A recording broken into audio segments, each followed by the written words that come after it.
Hi everyone, Tina Killeran here. Thanks so much for joining me in my next video and blog series where we talk about training your brain relative to your weight loss journey.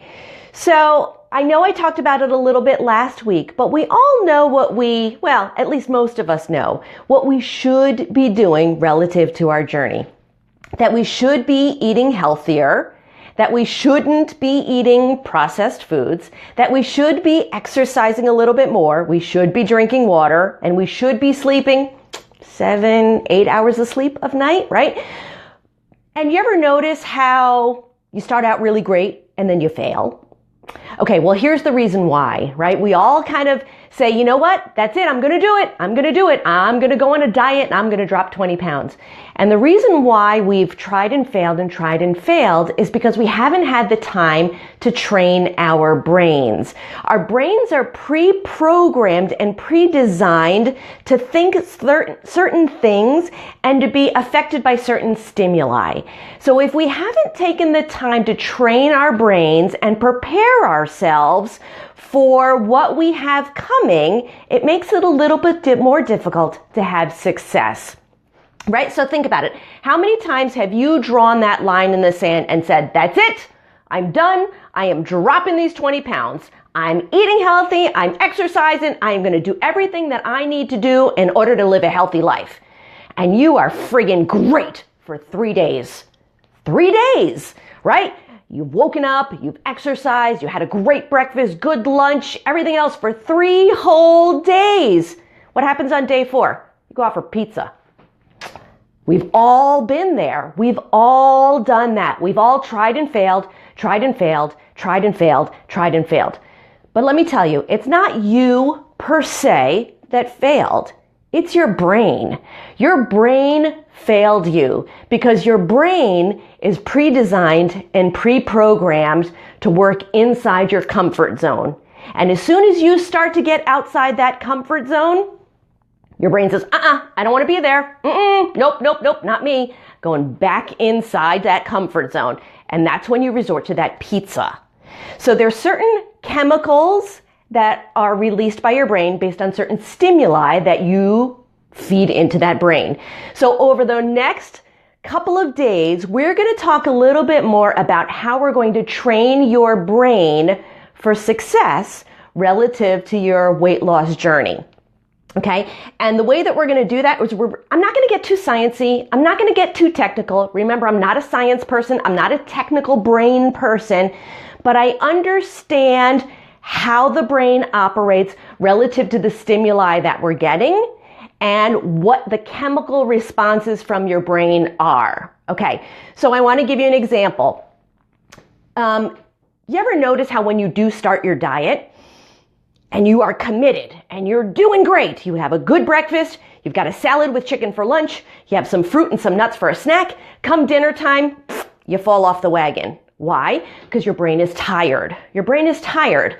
That's willpower.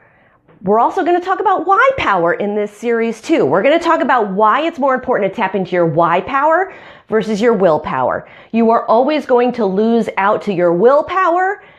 So it's better to tap into your why power. And we're going to talk about that a little bit more during the course of this series. We're also going to talk about the 5-second rule. I'm a huge Mel Robbins fan, and I talk about the 5-second rule in a lot of the challenge groups that I run on Facebook. And I'm going to share a lot of that detail with you because it totally makes sense to how your brain operates and how we're going to get that brain to cooperate with you on your weight loss journey. We're also going to talk about nutrient deficiencies. We're going to talk about sleep deprivation, and we're going to talk about dehydration. And we're going to talk about how those things relate to your brain and how it keeps it going in a vicious cycle without trying to break out. So what we're going to do is we're going to break that cycle. We're going to break out of that. We're going to teach the brain to think different things. So this way we don't have to be overly concerned with nutrient deficiency, sleep deprivation, and dehydration. So we're going to talk about how it relates to learning new skills. So in my blog post, which I'll post later on today, I actually give you an analogy on how training your brain is kind of like parenting or it's like learning a new skill, like learning a new software program. So I want you to read my blog post later on as I specifically relate training your brain to those things. Now, here's the thing when it comes to weight loss. We all want a magic pill. We want it all to just happen. We all just want to lose the weight. We want to lose the body fat. We want to be healthy and we want to be fit, right? Just like that. We want it to happen. And I know that a lot of the conversations that I have with you guys, that's what you want. And I get that. But know that there is no magic pill, that it does take some work on your part in order to accomplish these things.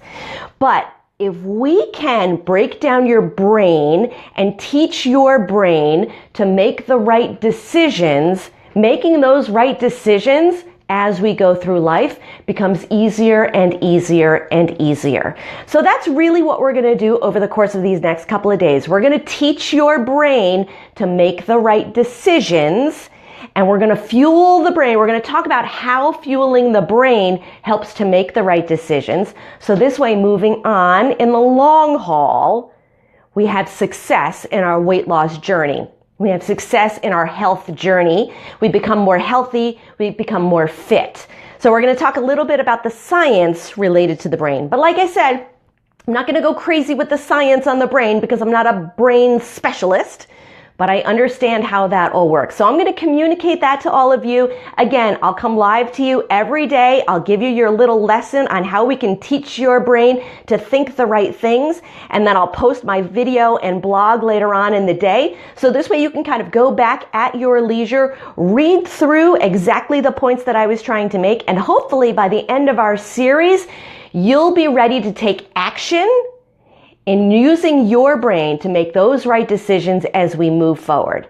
So thanks so much for joining me for lesson number 1. I look forward to seeing you all for lesson number 2 as we talk about why your brain is smarter than you. So I look forward to seeing you all tomorrow. Thanks and have a great day.